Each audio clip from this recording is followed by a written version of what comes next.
Hi, this is Jason Jensen, and today I'm reviewing Doctor Strange in the Multiverse of Madness, directed by the one and only Sam Raimi, and stars Benedict Cumberbatch as Doctor Strange, Elizabeth Olsen as Wanda Maximoff, aka the Scarlet Witch, Xochitl Gomez as America Chavez, I don't know if that's how you spell the actress's name, Benedict Wong as, well, Wong, and Rachel McAdams as Christine Palmer. It is the sequel to the 2016 Doctor Strange film and is about Strange protecting this girl, America Chavez, who has the ability to travel to different universes and dimensions, and she has creatures and other beings from other universes trying to catch her and kill her, so he has to protect her at all times while they escape through other parts of the multiverse. I like the first Doctor Strange film. I don't think it's a fantastic movie. It does have some issues, like the pacing can drag a bit and a very forgettable villain.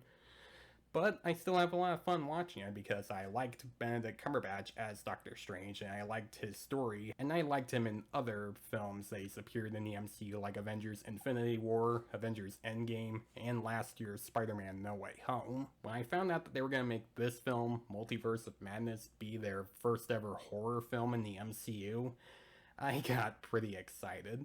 And I got even more excited when they confirmed that Sam Raimi is going to direct it, because Sam Raimi is one of my favorite directors of all time. I have a lot of fun watching his Evil Dead trilogy, and I love his first two Spider-Man films, except for 3, even though I can still watch that for what it is, which, by the way, there's a great Easter egg in Spider-Man 2 where they reference Doctor Strange, just in case you didn't know. I also like Drag Me to Hell and Darkman and A Simple Plan. I pretty much enjoyed most of his films that he's made. So with that in mind, that got me super excited because I love the director's work. This movie proves that he is once again talented at directing both a horror film and a comic book film. I do think this film is a really good time. I had fun watching it. However, I don't think this is a great movie because I do have some issues with the film, which I'll get to later. But there's still a lot to like in this film. The story is very interesting.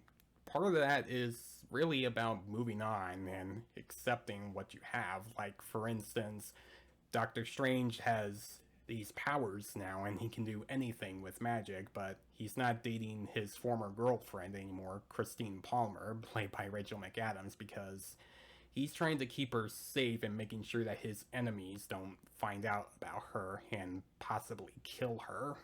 And that does kind of make you sympathize with him. Wanda Maximoff is also dealing with those same issues, which I won't give away what those issues are.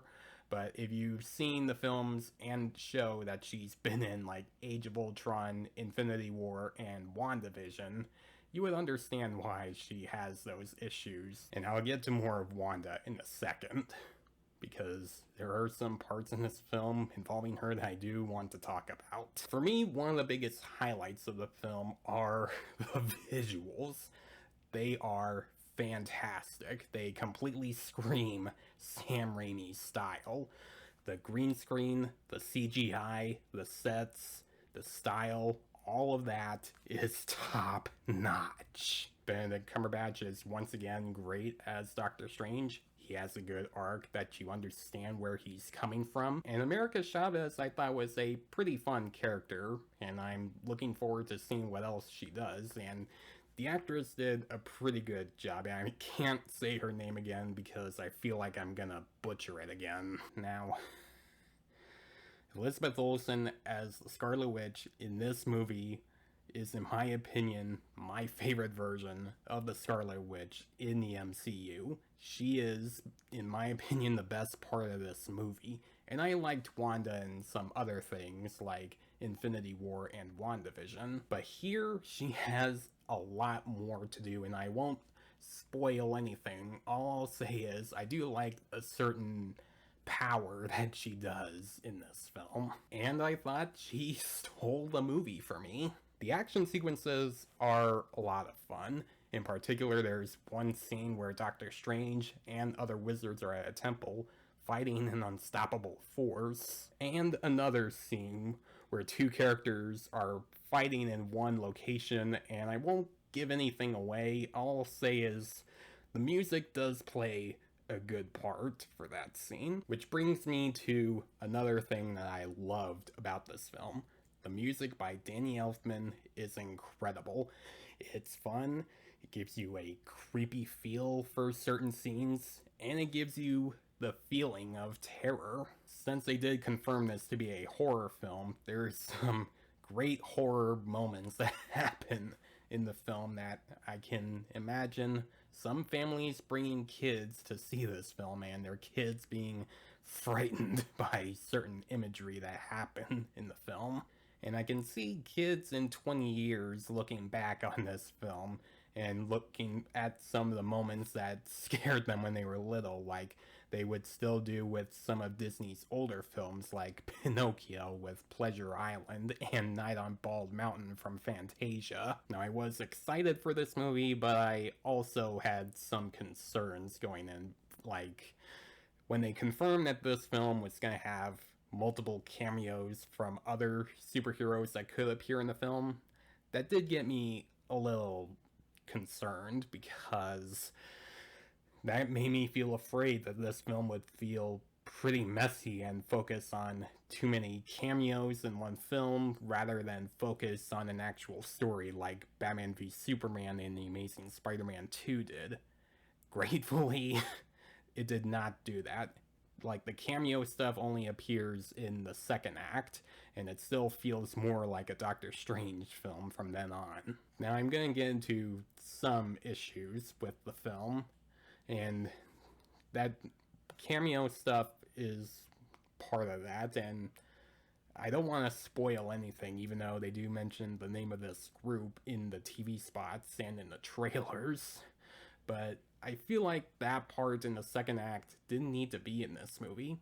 It felt like it was just there to just set up other possibilities for future MCU films, and if that's why they put it in the film, then okay, I guess I understand, but it didn't feel like it belonged in the movie. Also, no spoilers again, there's a moment that happens throughout the second act that I thought was really great to see. It's a very dark moment, and I'm sure not a lot of people are gonna agree with me on this, but I thought this was a great scene to have, and it was pretty terrifying. I really enjoyed seeing that. Now let's talk about Christine Palmer, played by Rachel McAdams, and she is good in the movie, but her character just isn't all that interesting.